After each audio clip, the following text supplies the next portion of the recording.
Mtazamaji, karibu katika mechi ya Manchester United na vijana wa Arsenal katika uwanja huu.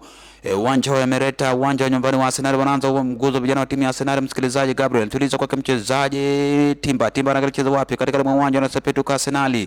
Pasi nyerezo anapiga kwa Saka anacheza huko kumtafuta mchezaji Olise, anapiga na kata msikilizaji. Wanaanza kujipanga vijana wa Manchester United. Maguire tuliza kwa Martinez anamwacha Casemiro anachenga kwanza katikati mwa uwanja, anamwacha mchezaji Mount anapiga mchezo kwa Kunya anachenga kwanza tena, wanakataa mabeki wa timu ya Arsenal. Sepetuka katikati mwa uwanja msikilizaji, timu zote zinaguza mpira msikilizaji, anakuja sasa mchezaji Olise anamwacha mchezaji Rice anakuka kwa Saka kwa lango la timu ya Arsenal, anakuwa namna gani bado tulizo, anaanza kujipanga Manchester United msikilizaji, anakuja Bruno anamwacha Kunya anamwacha Sesko, wanajibu mpigo Manchester United msikilizaji kwa lango la Arsenal. Sepetuka hatari msikilizaji, Bruno anachenga kwanza, atesa pili kwa Casemiro anapiga cross ndura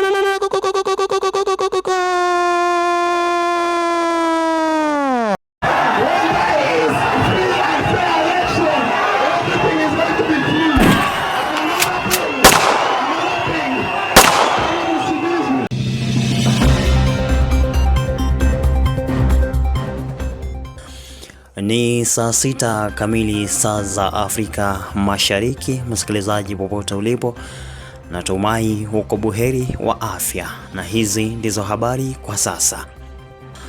Tukianza ni kuwa katika kaunti ya Wazawa, watu zaidi ya 200 kutoka jamii ya Abaya wamethibitishwa kuwa wameuawa kufuatia ghasia zilizoanza wakati wapigaji kura kutoka jamii ya Abasi walikataa matokeo ya uchaguzi iliyomtangaza gavana Samuel Walembe kuwa mshindi wa kiti cha ugavana katika kaunti ya Wazawa. Wakizungumza na wanahabari baada ya uchaguzi, watu wengi wameeleza kuwa katika kaunti hiyo ya Wazawa, watu kutoka jamii ya Abaya wamelazimika kuhama kutoka nyumbani kwao, huku wengi wakikimbilia usalama baada ya ghasia zilizoanza wakati wapigaji kura kutoka jamii ya Abasi walikataa matokeo ya uchaguzi. Kwa habari zingine tuungane saa 7.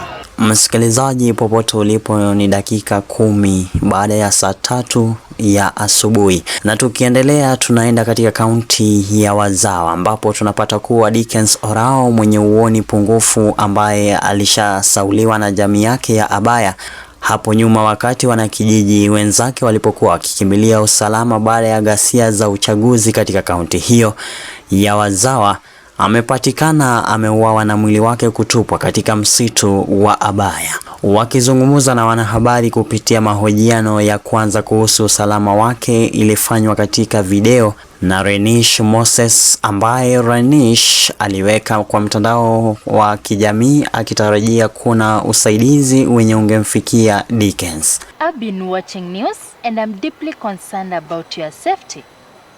From the look of things, it's like the violence between Abasi and Abaya community as a result of disputed election may spill into your village.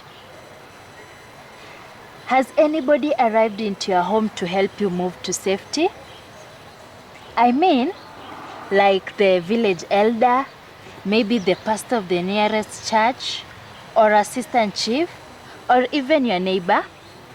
Tulizamira, cocaine, among others. Tunazitumia mtahani sababu ni sehemu fiche. Tunaziabodi kuzitumia nyumbani sababu wavyele wetu ni wacha Mungu. Wanaweza kutuadhibu, hatuwende wakatufukuze nyumbani. Vijana, chochote tufanyacho gizani kitakuja kujidhihirisha wazi kwenye mwangaza. Tena watu wakiketi sako kwa bako. Vijana, tuwache miadarati.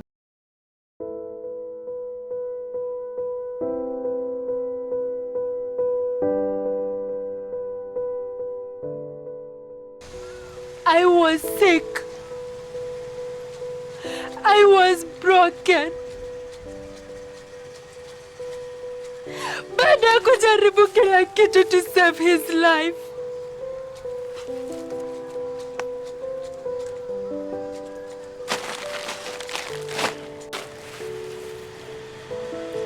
later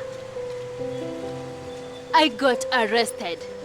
together with Ano, Leila, and Jonathan Lefty.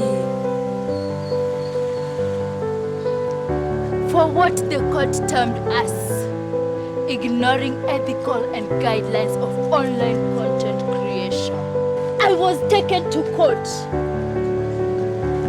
and I told the judge we were not criminals.